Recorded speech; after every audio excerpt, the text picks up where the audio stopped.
Dump thousands of apples into a giant press. Apply several tons of pressure. And what do you get? Apple juice, of course. And good thing it's made on such an enormous scale when you consider how many people drink gallons of this popular juice every year.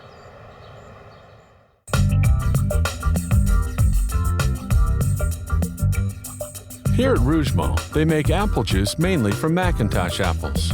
Some 90% of juice production is done at harvest time in October. A conveyor transports apples to an inspection location. Apples tumble in the reverse direction of the conveyor belt, so that wet leaves and undesirable materials adhere to the belt. The apples are stored in silos for several hours. So the apples don't get too bruised in their descent. They're slowed down in this step chute.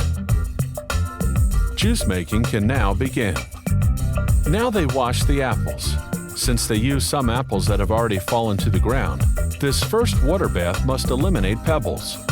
A shower of cool water completes the washing process. The apples are cut into little pieces in this grinder and produce gratings. Enzymes are added which break down the cellular structure of the fruit, allowing for maximum juice extraction. Next, the gratings are transferred into maceration reservoirs, where they'll stay for 60 to 90 minutes.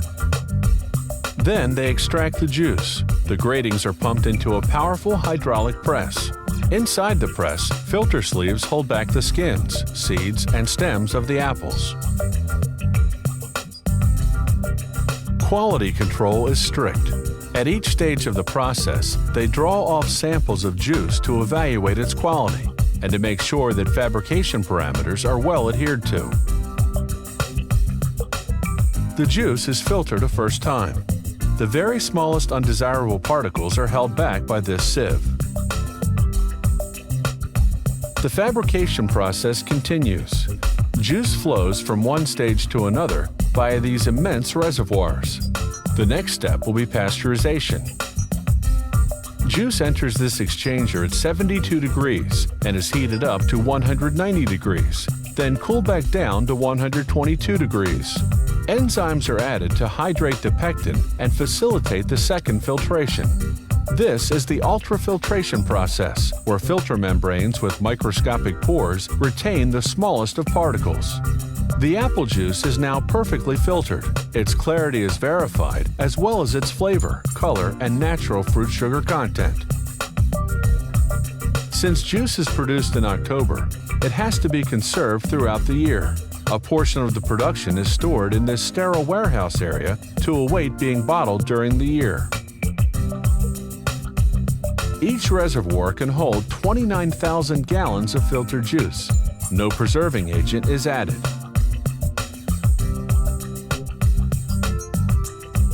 Now we move to the next stage, the filling of containers. These little drinking containers are filled at the rate of 100 a minute. The containers are then hermetically sealed.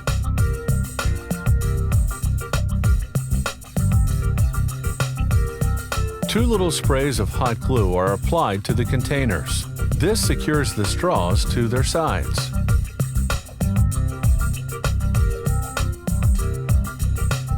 Another automated production line fills bottles with juice. They circulate in a row on this conveyor. Bottles are washed and disinfected with hydrogen peroxide in this white, sterile room. Then they're rinsed with sterile water before being carried to the filling location. Each minute, 120 bottles are filled with pasteurized apple juice and sealed with a cap in a sterile environment.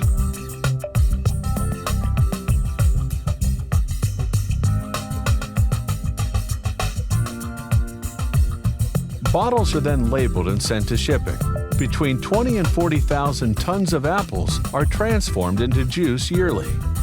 Thanks to its perfect preservation, consumers can enjoy this juice at any time of the year.